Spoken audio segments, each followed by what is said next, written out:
이 아침에 주신 하나님 말씀 구약성경 사무엘상 25장 말씀입니다.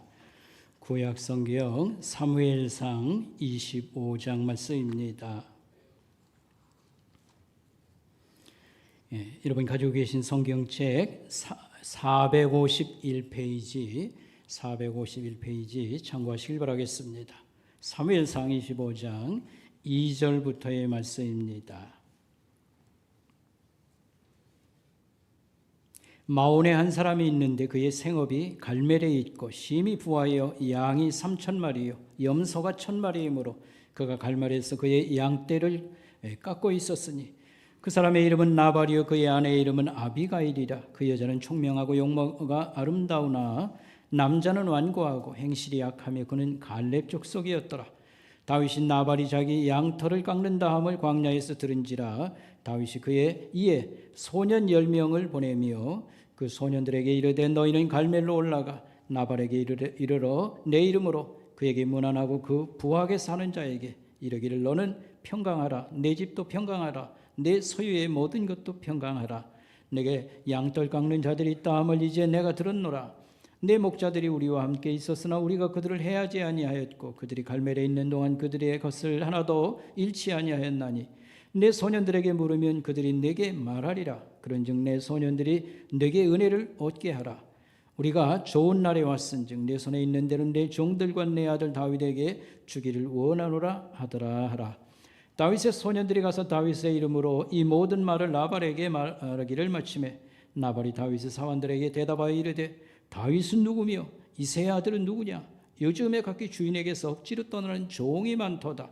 내가 어찌 내 떡과 물과 내 양털 깎는 자를 위하여 잡은 고기를 가져다가 어디서 왔는지도 알지 못하는 자들에게 주겠느냐 한지라.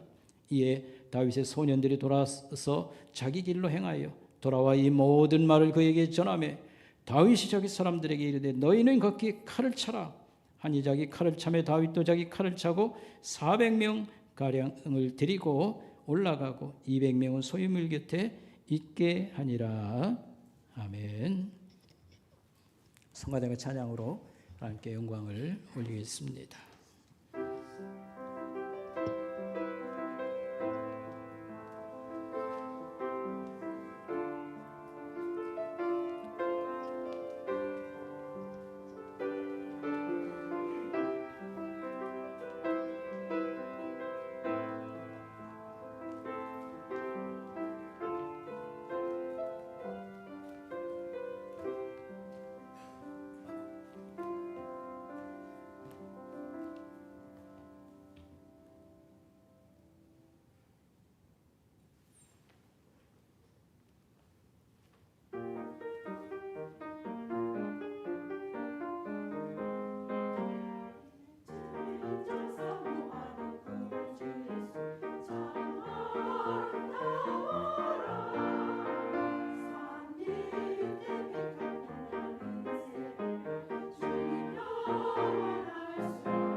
오늘 아침에는 아비가일, 말과 행동이 지혜로운 여인, 이런 제목으로 우리가 말씀을 생각하도록 하겠습니다.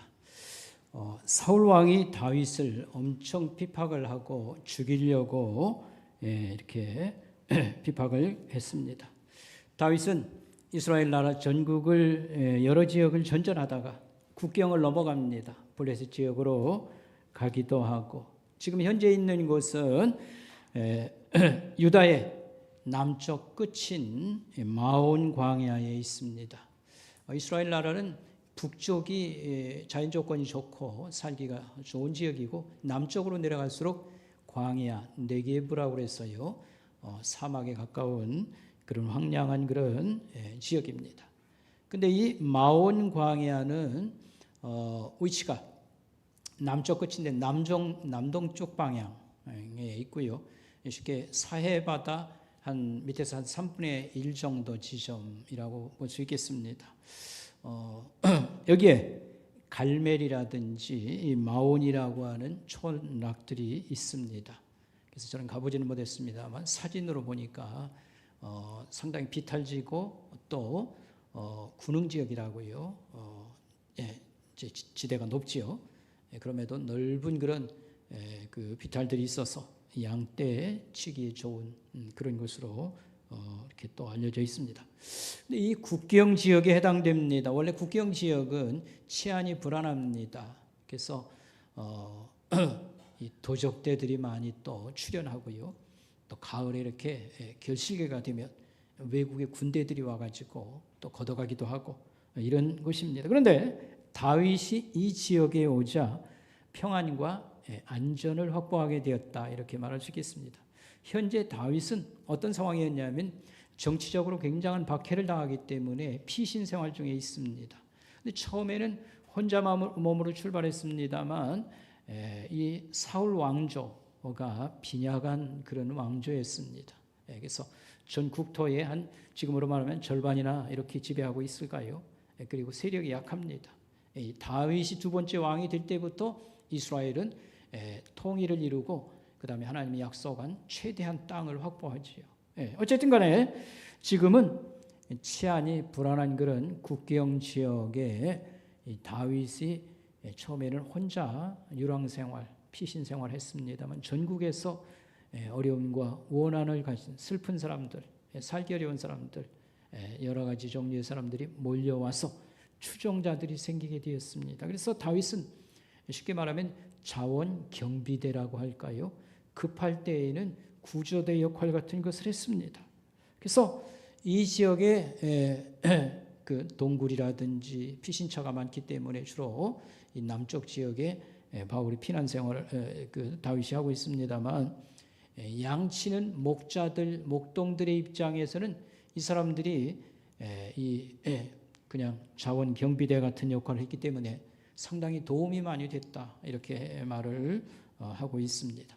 오늘 이 본문으로 삼은 사무엘상 25장 15절 16절의 말씀을 우리 같이 한번 읽어보면 좋겠습니다. 여러분 그 인쇄물도 참고하시면, 그 사람들이 우리를 매우 선대함으로 우리가 다치거나 잃은 것이 없었으니 우리가 양을 지키는 동안에 그들이 우리와 함께 있어 밤낮 우리에게 담이 되었음이라 하겠습니다. 그래서 이 다윗과 추종자들이 이 지역에 와서 이 피신 생활을 하면서 이 자율 경비대 노릇을 했기 때문에 목동들이 안심하고 양치는 데 도움이 많이 됐습니다. 우리는 양을 잊어버리거나 다친 이런 것이 지금은 없어졌습니다 하고 고맙게 이렇게 고백을 했습니다.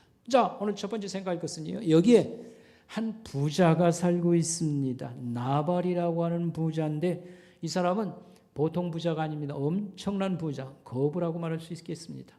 양이 3,000마리, 염소가 1,000마리 정도였다고 그랬습니다. 근데 이런 목축업자에게 있어서는 이 양털 깎는 때가 되면 큰 잔치가 열립니다. 그래서 이 양털이 큰 수입원이 되었기 때문에 양털 깎을 때에 잔치를 열고 또 마을 사람도 대접하고 손님도 대접하고 이렇게 했습니다. 다윗은 자기가 이곳에 와 있는 동안에 이 주민들 내지는 이 양치는 사람들의 담장 역할 같은 것을 해줌으로 잔칫날에 사람을 보내서 우리에게 좀 피신 생활 중에 음식물을 좀 제공해 달라 이런 부탁을 하게 되는 것입니다. 그런데 나발은 이 다윗의 부탁을 한마디로 딱 잘라서 거절을 하고요. 등을 돌리는 것이지요. 그래서 오늘 여기 10절, 11절 말씀을 보면 이 나발이 한 말인데 우리 같이 한번 읽어보겠습니다. 시작. 다윗은 누구며 이새의 아들은 누구냐? 요즘에 각기 주인에게서 억지로 떠나는 종이 많도다. 내가 어찌 내 떡과 물과 내 양털 깎는 자를 위하여 잡은 고기를 가져다가 어디서 왔는지도 알지 못하는 자에게 주겠느냐 한지라 그랬습니다. 잘 읽어보면 아주 얄미운 발언을 하고 있습니다. 다윗을 나는 모른다 이렇게 딱 얘기를 하고요. 그 다음에 한 얘기가 요즘 도망치는 종들이 많다고 하던데 뭐 그런 사람 아니냐 뭐 이런 식으로 얘기했습니다. 아니 주기 싫으면 핑계를 대든지 그냥 못 주겠다고 하면 되는 건데 도망친 노예에다가 비유를 한 겁니다. 이 말을 들을 때 다윗이 어떤 생각을 하겠습니까? 가만히 있을 수가 없는 것이지요. 자, 여기서 나발은 무슨 잘못을 했는가? 무슨 죄를 졌습니까? 물어볼 때 한 두 가지를 우리가 얘기할 수 있습니다. 첫 번째는 관습을 깨는 이런 어리석음을 범했습니다.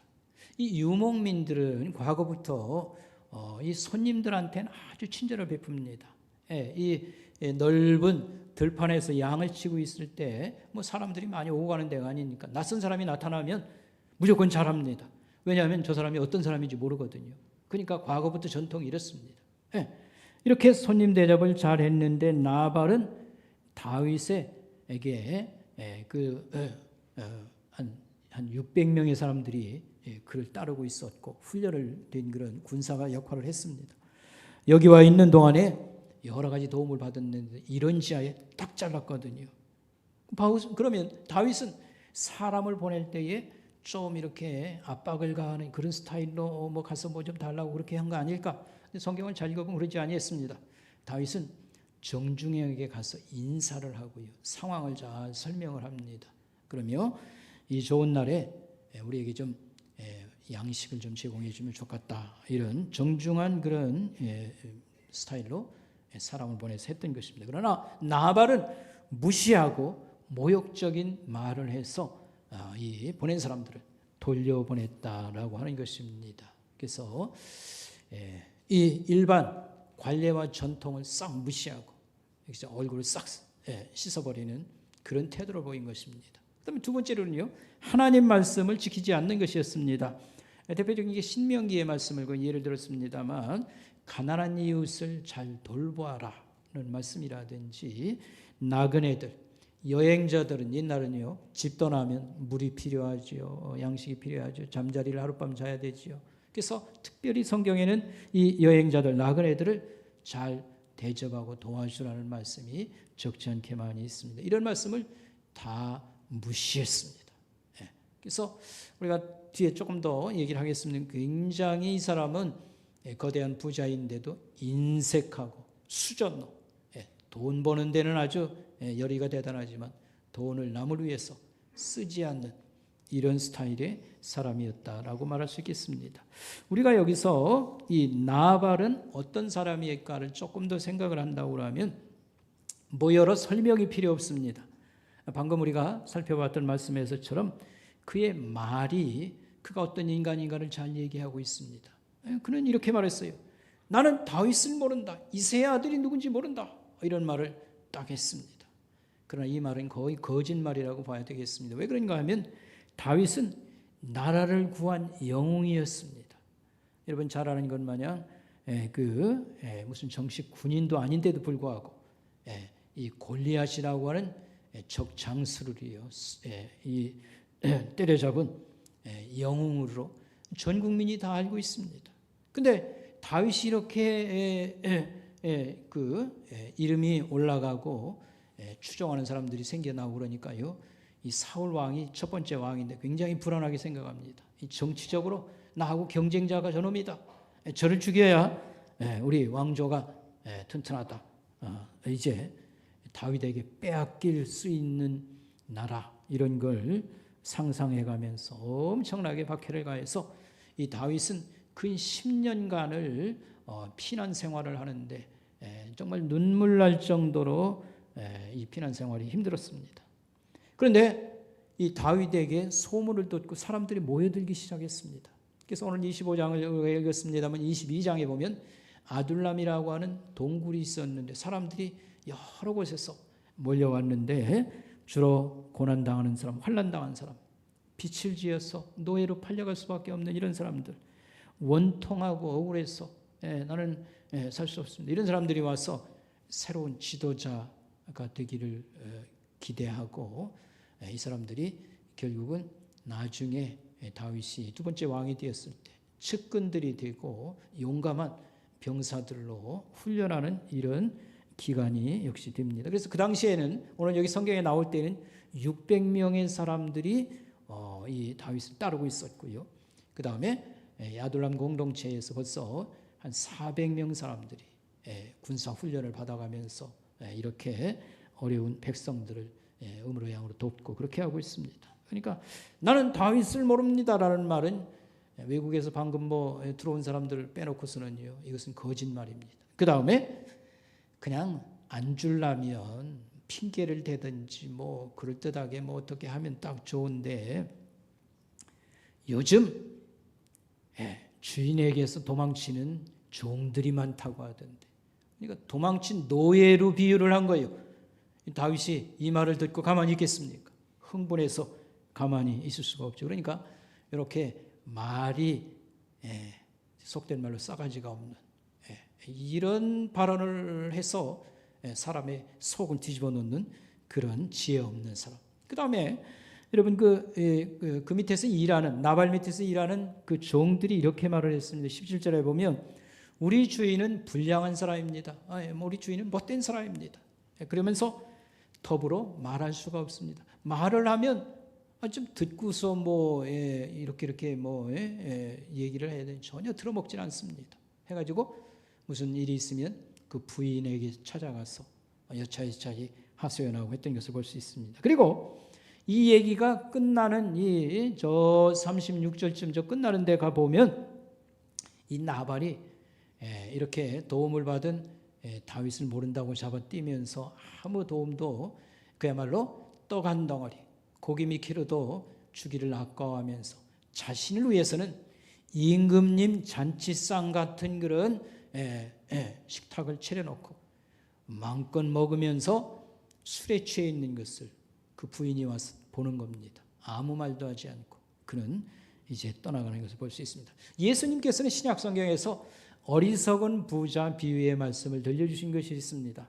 어느 부자가 있는데 가을에 농사를 이렇게 잘 풍년을 맞이해서 너무너무 수확을 많이 거두어가지고 너무너무 좋아서 이런저런 내 영혼아 몇 년 먹을 거 이렇게 생겼으니까 먹고 즐기자 할 때 하나님이 말씀하시기를 오늘 밤 내 영혼을 데려가면 이게 다 누구 것이 되지? 이런 말씀을 썼는데 예수님이 그 말씀할 때 이 구약 성경에 이 나발 사건을 염두에 두고 말씀을 하실 수도 있겠다 이런 생각을 우리가 해보는 것입니다. 하나님은 이 악당 같은 자를 이 사건 후에 열흘 되던 날 하나님께서 그를 데려가 버립니다. 그래서 이 어리석은 부자 얘기하는 그 주인공이 나발 아닐까 할 정도로 그런 일이 일어나게 되었습니다. 자, 우리가 두 번째 좀 생각해 볼 것은요, 분노하는 다윗. 그 감정이 그냥 머리 끝까지 이렇게 흥분한 다윗을 한번 생각해 볼 필요가 있습니다. 다윗이 방금 보낸 그 병사들이 돌아왔을 때에 이 보고를 받고 그냥 참을 수가 없는 것이죠. 도망친 노예로 비유를 했다 이 말입니다. 그래서 400명 되는 추종자 자기 부하들에게 칼을 차라 하고 자기도 칼을 차고 그 다음에 그들은 이 나발과 나발에게 속한 남자들을 죽이겠다고 출동을 했습니다. 그때에 다윗이 이렇게 말을 했습니다. 내가 이놈을 그 속한 자들을 처벌하지 않으면 하나님이 나에게 벌을 주십시오. 이렇게 말을 하고 떠났으니까 정말 이 큰 사건이 벌어지겠다 이런 생각을 하게 되는 것입니다. 우리가 다윗에 대해서 설교를 많이 듣고 성경을 읽어서 잘 압니다. 다윗은 영과 같은 그런 행동도 했고 또 신앙이 젊어서부터 참 좋은 사람, 그래가지고 다윗 얘기를 적지 않게 많이 들었습니다. 그런데 다윗이 이 정치적인 박해를 받으면서 피난 생활을 할 때에 이런 궁지에 몰렸을 때 사람의 본성이 나오는 거 아닙니까? 다윗의 인간성이 참 신앙 있고 괜찮다는 것을 우리가 인정할 수 있는 게 왜 그런가 하면, 사울 왕이 원수는 에나다리에서 만난다고요. 사울 왕이 다윗의 손에 죽을 뻔한 상황이 몇 번 있어요. 근데 그때에 다윗은 죽이지 않습니다. 자기를 박해하는 사울 왕을 죽이지 않고 옷을 이렇게 베가지고 온다더니 해서 보여주면서 오늘 임금님이 왜 나를 무슨 잘못이 있다고 날 이렇게 박해합니까? 하면서 이 사울 왕이 고맙다고 눈물 흘릴 정도로 있지 않습니까? 이런 사건을 보여줍니다. 그래서 이 분노를 잘 참는 이 자제심, 뭐 이런 것도 우리가 볼 수 있는데, 오늘이야말로 다윗의 이런 자제심이 다 무너져 내리는 그런 상황을 맞이하게 된 것입니다. 오늘 우리가 이 얘기를 읽으면서 다윗이 피난 시절에 이런 일화가 있었구나, 스캔들이 있었구나, 뭐 이 정도로 우리가 얘기할 수도 있겠습니다. 그렇지가 않습니다. 다윗은 상당히 왕이 되기 전까지 군인으로서의 많은 전쟁 경험도 있고요, 이렇게 싸움도 하고 그렇게 있고, 또 왕이 되면 왕은 이 전쟁의 어떤 사령관이라기보다는요, 국가의 원수로서 이 외적을 물리쳐야 될 그런 사명이 있습니다. 그래서 그런 많은 그런 이렇게 싸움, 전쟁을 경험하게 되는데, 특별히 두 번의 큰 위기가 있다고 볼 수 있겠습니다. 이게 첫 번째 위기는 뭐냐면 이 골리앗과의 싸움입니다. 물론 그때는 다윗은 군인도 아니고 뭐 자기가 나가야 될 의무도 없는 거지만, 나라를 염려해서 내가 양떼를 공격하는 늑대나 이런 것들 사자가 오면 돌팔매로 물리친 적이 있는데 내가 나가겠습니다 해가지고 하나님이 도와주셔서 기적이 일어나지요. 거인 즉 장수가 물맷돌 돌팔매에 맞아서 쓰러지는, 그래가지고 나라를 구하는 이런 영웅적인 그런 일이 있는가 하면, 지금은 어떻게 된 것이냐 하면, 다윗이 지금 이 나발과 그 일당, 나발의 그 속한 남자들을 가서 공격을 하면 어떤 상황이 벌어지냐면, 이거야말로 다윗의 일상에서 가장 그 추한 일이 됩니다. 민간인을 대량 학살하는 그런 잘못을 범하는 것입니다. 뭘로 변명해도 이것은 용납할 수 없고 하나님께서도 그냥 놔두지 않을 겁니다. 무장을 하지 않은 민간인들을 군인 칼찬자들에 가서 무차별 학살을 해버리면요, 다윗의 생애에 있어서 이렇게 큰 실수를 하는 게 아마 없을 겁니다. 이런 위태위태한 상황이 지금 전개되고 있는 것을 볼 수 있습니다. 자, 그런데 여기 이 싸움을 말리는 아름다운 중재자가 한 사람 나타났습니다. 이게 바로 여인 아비가일이라는 사람입니다. 나발의 아내였던 아비가일이 등장을 합니다. 오늘 이 아비가일은 신속하게 결정을 내렸습니다. 남편한테 가서 이 상황을 알리고 뭐 대화하고 어쩌고 그러면요, 원래 남편은 말도 잘 안 듣는 사람인데 시간 끌기 하다가 다윗이 그냥 군대를 같은 병사들을 몰고 들이닥치면요, 끝장나는 거 아니겠습니까? 그래서 남편과 상의하지 않습니다. 일단 뭐가 옳은 거냐, 살 길은 뭐냐, 그래서 결단을 딱 내리고 두 번째 지혜로운 행동을 했습니다. 600명의 사람들이 먹을 수 있는 음식을 마련합니다. 그래서 떡을 준비하고, 그 다음에 고기를, 삶은 고기와 그 다음에 포도주와 과일을 많이 준비해서 나귀에 싣고 앞서서 보내고 자기가 그 뒤를 쫓아가는 것입니다. 그러면서 참 서로 이렇게 길이 어긋나는 수도 있잖아요. 근데 이들이 딱 마주칩니다. 할 때에 이 아비가일이 거기 등장을 해서 지혜로운 말로 다윗을 설득하게 됩니다. 오늘 성경 말씀을 잘 한번 읽어보고 쉬운 성경 같은 것을 좀 참고하면 야, 이 아비가일이 말을 참 지혜롭게 잘하는구나. 달변가 뭐 이렇게 생각할 수 있습니다. 그는 이렇게 말했습니다. 모든 잘못은 자신에게 있다고 생각을 합니다. 제 말에 귀를 한번 빌려주세요 하고 우리 남편 나발이 부당하게 한 거 저 잘 알고 있습니다. 다윗 당신이 이렇게 분노하고 모욕감을 느낀 거, 화가 많이 난 것을 나는 공감하고 있습니다. 다 이해하겠습니다. 이렇게 말을 했습니다. 이제 하나님께서 나를 당신에게 보낸 것은 보복살인을 하지 않도록 이 막으시는 하나님의 뜻이 있습니다. 이런 말을 했습니다. 다윗은 이미 원수 갚는 걸 내 손으로 하지 아니하고 하나님께서 원수들을 갚아주신다고 하는 것을 믿었고 그랬기 때문에 사울 왕을 제거할 수 있는 때에도 제거하지 않았던 것이죠. 그런데 이 신앙, 이 확신을 이 아비가일이 다시 한번 일깨워준 그런 발언을 한 것입니다. 그 다음에 가져온 양식을 가지고 병사들에게 배불리 먹게 하십시오. 그리고 그 다음은 제가 간단히 이렇게 했습니다만 그 다음이 참 아름다워요. 당신은 하나님의 싸움을 싸우고 있으며 어떤 악도 당신을 해치지 못할 것입니다.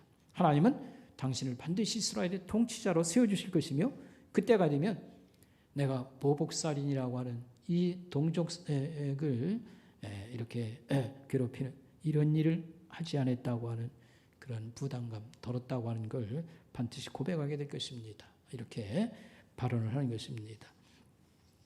여러분 여기서 이 아비가일의 이 지혜로운 설득은 잘 생각해 보면 이게 참 대단한 일이라고 생각이 됩니다. 여러분 우리가 뭐 사람을 상대로 해서 대화도 해보고요. 또 뭐 이렇게 흥분된 일은 싸움 같은 그런 상황에서 우리가 지혜로운 사람이 나타나서 말을 잘 한다는 게 얼마나 도움이 되는가 이런 걸 알고 있는데 자 보십시오. 400명의 칼찬 남자들이 쫙 앞에 버티고 있습니다. 그 중에 지휘관이라고 할 수 있는 이 다윗은요. 도망친 노예에다가 비유를 해가지고 있지 않습니까? 머리 끝까지 화가 지금 나가지고요. 하나님한테 맹세한 거예요. 내가 가서 이 못된 놈들을 벌하지 아니하면 하나님이 나를 벌해 주십시오. 이렇게 하고 지금 와 있는 상황 아닙니까? 거기에 한 여인이 나타나서 뭔가 얘기를 하는데 그냥 무시하고 군인들이 앞으로 갈 것인지 아니면 멈출 건지 긴장되는 순간 아니겠습니까? 근데 그들 앞에서 차분하게 아주 짤막하면서도 감동적인 그런 설득력 있는 호소를 했다. 여러분 예를 들면 명연설들이 있습니다. 링컨의 게티스버그 연설이라든지 이런 걸 보면 짧으면서도 아주 인상 깊은 임팩트한 그런 그 연설문을 이렇게 만들어내지요. 마찬가지입니다. 이 흥분한 사람들 앞에 이들을 스톱시킬 것이냐 아니면 그냥 밀고 가서 칼을 휘두를 거냐 이런 긴장 상황에서요. 잘 읽어보면 명연설, 그 문장이라고 말할 수 있겠습니다. 여기서 가장 중요한 것은 이 흥분한 다윗이 감동을 먹었다고 하는 사실입니다. 그래서 32절 33절에 보면 다윗이 이렇게 말을 합니다. 네 지혜를 칭찬한다. 내게 복이 있도다. 내가 피 흘리고 복수할 것을 네가 막았도다. 평생에 민간인을 집단 학살했다고 하는 하나님도 용서하지 못할 이런 악을 행할 뻔했는데 네가 이렇게 많이 도와줬다니 너무너무 고맙다. 눈물 난다. 그렇게는 안 했지만 아마 그런 정도까지 다윗은 고맙다고 얘기를 이제 하게 된 것입니다. 여기서 우리가 적용해서 생각해 볼 것은 이런 것들입니다. 우리가 지혜로운 자가 되어서 좀 이런 막 낭떠러지로 굴러가는 어떤 물건 같은 이런 상황에서도 좀 이런 위기를 막아내고 구할 수 있는 사람이 되는 거를 우리가 생각해 보면 좋겠습니다.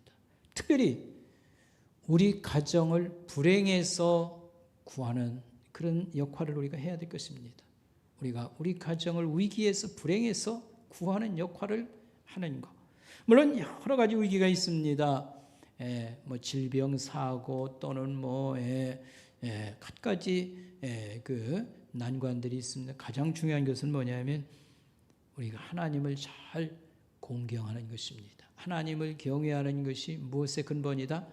지혜의 출발이고 근원인 것입니다. 왜 그렇게 말할 수 있냐면요, 하나님이 이렇게 말했어요.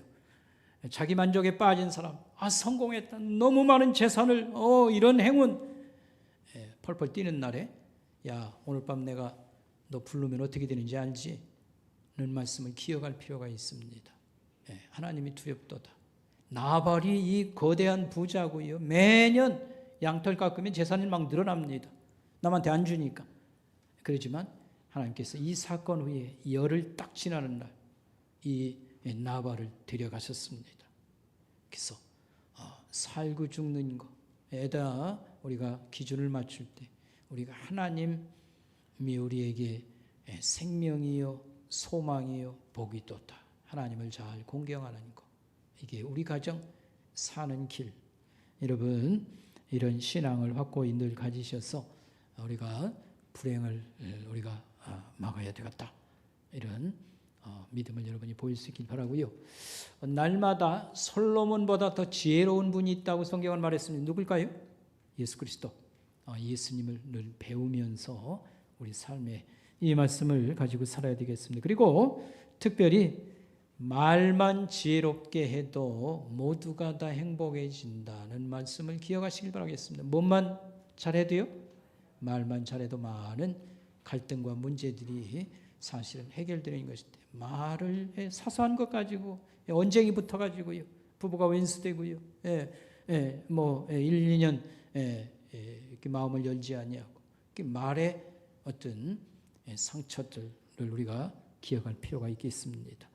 오늘 우리가 크게 두 번째로 좀 적용하고 싶은 것이 있는데, 이 가족 관계 속에서의 관계가 틀어지는 것, 부모와 자녀, 부부시간에 이런 이 관계가 망가지는 걸 어떻게 하면 우리가 회복할 수 있을까? 이런 걸 적용하고 싶습니다. 제가 도움을 받기 위해서 필립 매크로라고 하는 분, 심리학자고요, 상담의 큰 그런 전문가입니다. 필립 매크로는 한 10가지, 우리 관계가 이렇게 나빠졌을 때 회복할 수 있는 한 10가지 제안들을 얘기해 주셨습니다. 그 중에 마지막으로 나오는 한 2가지만 여러분들에게 간단히 또 소개함으로 우리가 특별히 우리 가족 공동체가 이렇게 낭떠러지로 떨어지고요, 불행으로 이렇게 치닫지 않는 이런 걸 좀 했으면 좋겠다 해서 2가지를 한번 적용해 보겠습니다. 첫 번째가 뭐냐면요, 옳은 거, 내가 옳으냐 네가 옳으냐, 내 주장이 맞다, 옳다 그르다고 하는 것보다는 효과적인 방법을 찾아서 이 관계가 망가지지 않도록 우리가 해야 됩니다. 요점은 그것입니다.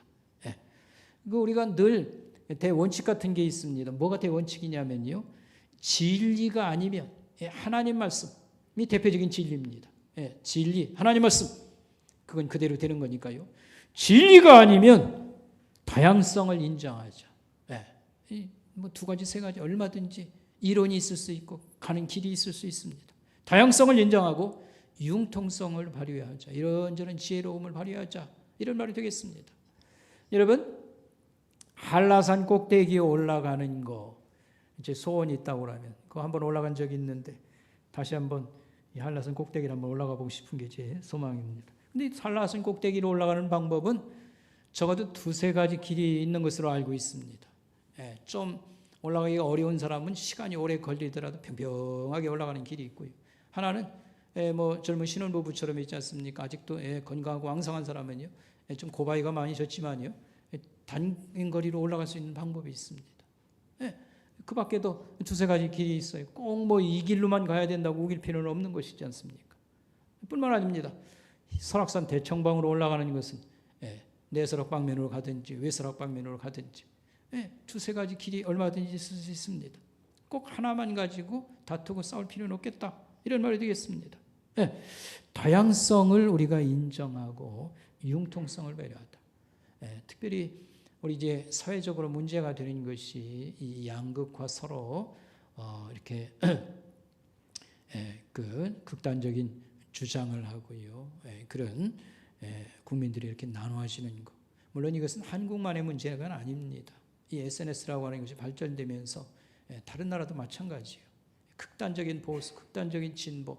이게 이제 SNS라고 하는 우리 휴대폰 문화 때문에 이게 빚어진 그런 것입니다만 너무 안타까워요. 자기들 뭐 좋아하는 사람끼리만 서로 내통하고요. 그 주장만 계속 밀고 나가고 상대방은 전혀 이렇게 하는 것인데 생명을 걸 만한 것은 하나님 진리입니다. 그건 그대로 되는 거니까. 그렇지만 그 밖의 것은 산꼭대기에 올라가려면 길은 2가지도 있고 3가지도 있는 거예요. 다른 사람 얘기도 좀 들어보고 우리 상황에 지금 멤버가 젊은 사람으로 구성되냐 아니면 또 나이 든 사람이 있다고 그러면요. 시간이 걸리더라도 좀 찬찬한 길에 올라가면 되는 거고 그러지 않겠습니까? 융통성을 발휘하죠. 주로 이제 가정에서 우리가 이 부부지간이나 또 대표적인 것, 자녀들과의 관계에 있어서 이게 옳은 것이다. 이게 뭐 이런 주장을 하면서 이제 갈등이 빚어지는데 우리의 언어, 말, 아이들 양육하는 방법, 돈 씀씀이 문제, 골치 아픈 친척 문제인데 이거 이제 부모님까지 거기다 포함해서 이런 것들은 사실 뭐 하나만 뭐 방법 있는 게 길이 있는 건 아닙니다. 다 잘해보자고 하지만 자기 주장을 너무 이게 옳다고 주장하니까 서로 이렇게 타협이 안 되면 갈등이 심화되고 좋은 관계가 다 망가진다. 옳다고 하는 것을 우리가 주장하며 사는 것이 잘못되다는 것은 아닙니다. 너무 그걸 옳음을 주장하다가 싸움이 일어나고 이 관계는 좋은 관계가 그것 좀 망가지지 않도록 우리가 좀 지혜로운 방법론을 찾아봅시다. 이런 말이 되겠습니다. 예를 한번 이렇게 들어보도록 하겠습니다. 가명이라고 생각하고요. JB라고 하겠습니다. JB라고 하는 사람은 이 공군 기지에서 최고 오래 근무하는 하사관이었습니다. 이 군인이요. 직업이 군인인데 좀 이렇게 융통성이 좀 없다고 할까요? 그렇습니다. 그래서 자녀를 키우면서 어떤 자식을 원하느냐 하면 모범생 자녀를 원합니다. 머리도 단정하게 깎고 옷도 학생다웁게 입고 올바른 그런 행동을 하는 그런 자식을 원했습니다. 그런데 그 아들 다렌이라고 하는 아들은 지금은 16살 되었는데 아버지하고 성격이 정반대입니다. 예술가 형이라고 할까요? 머리 좀 기르고 바지도 헐렁한 거 입고 다니고 있지 않습니까? 그 다음에 천천히 느긋하게 행동하고 아버지는 그걸 못마땅하게 생각합니다. 그런데 아버지 이론은 이것입니다. 내가 내 아이의 아버지인데 내 지붕 밑에서 내 밥 먹고 내 돈 네가 사용하고 사는 한에 있어서는 이 아버지 말을 절대적으로 따라야 된다. 이렇게 하라면 네가 반드시 해야 된다. 근데 아버지의 말은 옳은 주장입니다. 자식들이 미성년자일 때는 부모의 보호를 받고 또 교육적 이런 도움을 받아서 바른 성장을 하도록 부모 치고 자식 혼내든지 하든지 잘 되라고 하는 거지 되지 말라고 하는 사람이 어디 있겠습니까? 근데 문제는 아버지의 옳다고 가르치는 것이 자식이 점점 커나면서요 내키질 않는 거예요. 으르렁대고 아버지와 관계가 점점 틀어지고 하는 것입니다. 근데 이 학교에서 농구 시간에 사고가 났어요.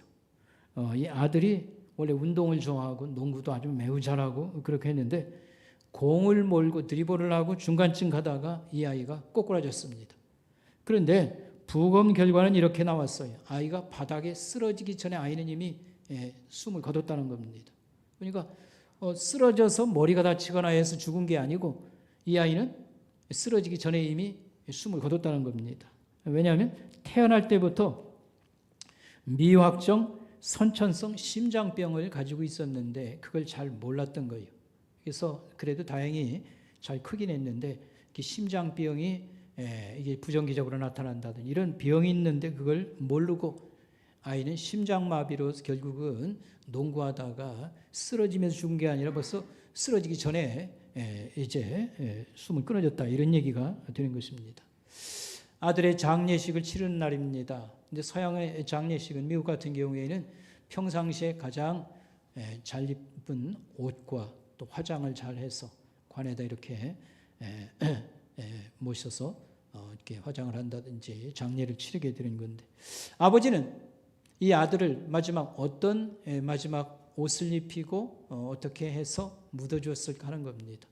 그래서 아버지가 원하는 대로 모범생 머리를 깎여서 양복을 잘 입혀가지고 편안히 묻어줬을까요? 아니면 평상시처럼 머리는 좀 길고 헐렁한 바지 입혀가지고 그렇게 화장해서 그 다음에 장례를 치렀을까요? 여러분, 전자 같아요, 후자 같아요? 어떤 거였습니까?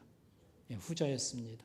지가 좋아하는 대로 그냥 머리도 좀 기르고요, 헐렁한 바지를 입고 느긋하게 생활하듯 그걸로 장례를 치러주면서 아버지가 이런 느낌을 갖게 되었습니다. 결국은 자식을 바로 키우자고 해서 좀 나는 모범생으로 만들고자 막 이렇게 했지만, 그것보다는 좀 융통성이 있게 뭐 바로 키우자고 해도 시간을 좀 오래 잡고 좀 설득도 해보고 대화도 많이 하고 이렇게 했더라면 아쉬움이 정말 없는데, 이런 마음을 가지게 되었습니다. 여러분, 돈 씀씀이 문제, 여러분 이런 얘기 들어봤어요? 치료받는 법에는 금융치료라고 하는 게 있다, 이런 얘기 들어봤어요? 금융치료는 또 생전 처음 들어봤죠. 금융치료가 뭔가 했더니, 너무 스트레스가 쌓일 때는요, 돈을 조금 들고 나가서 맛있는 걸 사 먹는다든지 값싼 옷이라도 하나 이렇게 해야 스트레스가 풀어진다는 겁니다. 나는 금융치료라는 걸 잘 모르는데 우리 집사람은 그런 얘기를 했어요. 금융치료라는 게 있다. 그게 사람마다 스트레스 푸는 방법이 다릅니다. 저 같은 경우는 뭐 휴가 간다고 해도 있지 않습니까? 평생 뭐 그래서 가방에 책 한 잔뜩 넣어가지고 돌아다니고 멍하니 이래도 뭐 한두 시간이지 남는 시간 뭐 하겠습니까? 책 읽고 뭐 이런 거지. 그러니까 매우 싫어해요. 집에서도 그러고 나가서도 그런다고 그냥. 그러나 각 사람이 스트레스 풀고 사는 방법이 각각 다른 것이지. 그런 차이가 있고, 골치 아픈 문제도 사실은 뭐 부모를 좀 잘 뭐 어떻게 하자고 그런 생각을 갖지만 너무 힘들으니까 별별 이제 불만들이 터지는 거지요. 그래서 옳고 그름을 너무 따지지 말고, 옳고 그른 것을 뭐 우리가 외면하고 살자는 뜻이 아닙니다. 너무 그것 때문에 싸움이 일어나니까 좀 좋은 감정 깨지지 않는 그런 길을 좀 먹혀 들어갈 수 있는 방법을 한번 먼저 이렇게 찾아보자, 이런 말이 되겠습니다. 그러면 아니 인간이 용납할 수 없는 미친 짓을 하는데도 아무 소리 하지 말란 말입니까? 자기 신념과 믿음이 있어서 우린 그런 걸 표현하고 발언하는 그런 것도 하지 말란 말이에요. 그 얘기가 아니고, 옳고 그름을 너무 따지다가 아무것도 안 되니까 좀 맥혀 들어갈 수 있는 방법이 몇 가지라도 좀 이렇게 해서 관계를 망가뜨리지 말자, 그래서 함께 행복하자, 이런 말씀이 되겠습니다. 그 다음에 또 한 가지는 행동으로 감동을 시키라, 이것인데 이 전문가들이 통계를 내보니까요, 이혼한 부부들 수천 명을 통계를 내보는데 공통 현상이 있어요. 이혼한 지 6개월에서 1년 반 되면 사람이 완전히 달라진다는 겁니다.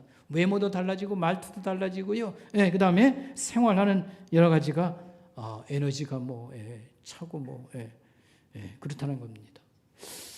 이게 어떻게 해서 이렇게 되었는가, 두 가지를 결론을 가지고 서로 이렇게 관찰을 하는 겁니다. 서로 구질구질한 초라한 관계에서 벗어나서, 이혼을 해서 벗어났기 때문에 삶에 어떤 새로운 것들이 등장을 하게 된 건가. 또 한 가지는 이혼하고 가만히 보니까 처량하기 짝이 없으니까 이래서는 안 된다라고 생각을 하고 체중도 줄이고 헬스클럽에도 가고 뭐 새로운 그런 변화를 자기가 이렇게 활동을 찾고 개발한 탓인가 라고 하는 것입니다. 심리학자들도 처음에는 서로 못 잡아먹을 듯이 뭐 이런 상황에서 벗어나니까 뭐 신선한 어떤 뭘 추구해서 그렇다고 생각을 했는데, 계속 연구해 보니까 후자라고 말했습니다. 이혼을 딱 하고 보니까 처량하기 짝이 없고 이렇게 해서는 안 되겠다 싶어가지고 자기가 자기 개발을 하는 거예요. 그래서 다이어트도 해야 헬스클럽도 등록하고요. 새로운 뭘 좀 찾아보겠다. 이렇게 개발한 탓으로 삶의 모양이 달라졌다는 것입니다. 근데 결론이 뭘 얘기하려고 그러냐면 그러면 진작에 이혼하기 전에 미리 그렇게 좀 했으면 이혼까지 안 갔을 텐데 그 얘기예요. 여러분 이해가 됩니까? 뭐 뭔지 알겠어요? 평상시에 좀 자기 개발을 하고 신경을 쓰고 뭐 이렇게 했으면 이혼까지 안 가도 되는 걸 꼭 이혼하고서 그렇게 했냐 이런 말이 되겠습니다. 이 빌립 매그로는 여러 예를 들어줬어요. 자기는 누나가 3사람 있는 집에서 살으니까 누나들을 늘 관찰을 많이 했다고 그랬습니다. 근데 누나들이 시집 갈 때가 되면 데이트를 나갈 때에는 배가 고파 죽겠는데도 참으면서 그냥 데이트를 하러 나가더라. 그러니까 자기 몸매라든지 뭐 이런 걸 유지하기 위해서 이렇게 많이 노력을 하더라 이 말입니다. 그런데 결혼하고 한참 애 낳고 살다가 보니까 외모에는 아무 관심을 가지지 아니하고 심지어는 통닭시켜 가지고 있지 않습니까? 마지막 쪼가리 가지고 남편하고 다투었더라는 말입니다. 나는 언제나 왜 조금 주냐? 당신만 이렇게 많이 먹고 해가지고 마지막 쪼가리 하나 가지고도 남편하고 다투더라 이 말입니다. 처음 만날 때는 좋은 것만 보여주려고 해서 자기 뭐 조금 흠이 될 만한 안 보여주려고 하는데 일단 결혼해서 살다가 보면 그런 노력을 하지 않는 아무 거리낌 없이 다 보여준다. 내가 미쳤느냐? 내 집에서도 내 마음대로 못하고 내 마음대로 못하면 어떻게 하란 말이냐? 해가지고 외부에서는 하지 않는 행동들을 한다는 것입니다. 직장에 가면 출근하자마자 제자리에 뚜벅뚜벅 가는 사람 아무것도 없다는 사람이 가면서 다 이 사람 저 사람 인사하고 좀 기분이 나쁜 일이 있어도 얼굴을 피고 뭐 이렇게 하는데 자기 집에 들어올 때는 그렇게 하느냐 정반대로 행동한다 이제 이런 말이 되겠습니다. 그래서 우리가 평상시에 여러 가지 가족이라는 공동체가 참 너무 귀하다는 것을 알고 우리가 관리를 좀 잘 이렇게 하면 이혼까지 가지 않을 일 너무 많고 또 인간관계 여러 가지 자식과의 관계나 부모의 관계나 이런 것들이 얼마든지 아름답게 갈 수 있는 것입니다. 이런 말씀이 되겠습니다. 오늘 말씀에 결론을 맺도록 하겠습니다. 결국 다윗은 아비가일을 이 나발이 죽은 다음에 자기 아내로 맞이합니다. 자기 인생에 있어서 정말 낭떠러지 굴러떨어질 것 같은 큰 민간인 살해 학살극을 막아준 여인 그의 말과 모든 것이 너무 아름다웠어요. 그래서 그 외모도 아름다웠지만 그 말과 재치와 그 다음에 그렇게 많은 남자들을 그 자리에서 다 수톱시킬 정도로 그 언변이 뛰어나고 그래서 이 아비가일을 아내로 나중에 맞이하게 되는 것입니다. 그래서 오늘 우리가 하나님이 지혜의 근본이신데 우리가 영적 생활이라든지 우리 신앙생활에 우리가 열심을 보이고 할 때 하나님께서는 우리 삶에 많은 지혜도 주시고 우리 가정을 건강하게 세워주신다고 하는 확신과 믿음을 갖고 이 가을에 우리 신앙생활 또 가정 공동체를 잘 세우는 그런 기회를 우리가 삼아야 되겠습니다. 기도하겠습니다. 하나님 아버지 은혜를 감사합니다. 우리가 가정을 소중히 여기고 또 우리가 참 행복한 그런 인간관계를 원하지만 우리의 여러 가지 습관과 자세와 태도가 망가진 부분들이 있어서 하나님 늘 이렇게 제대로 하지 못하는 것 많습니다. 참된 지혜를 주시고 사람을 존중하고 내 자신도 아끼며 또 하나님 예수 믿는 가정이 얼마나 소중한가를 우리는 결코 잊지 않을 수 있도록 하나님께서 도와주시길 원합니다. 감사를 드리오며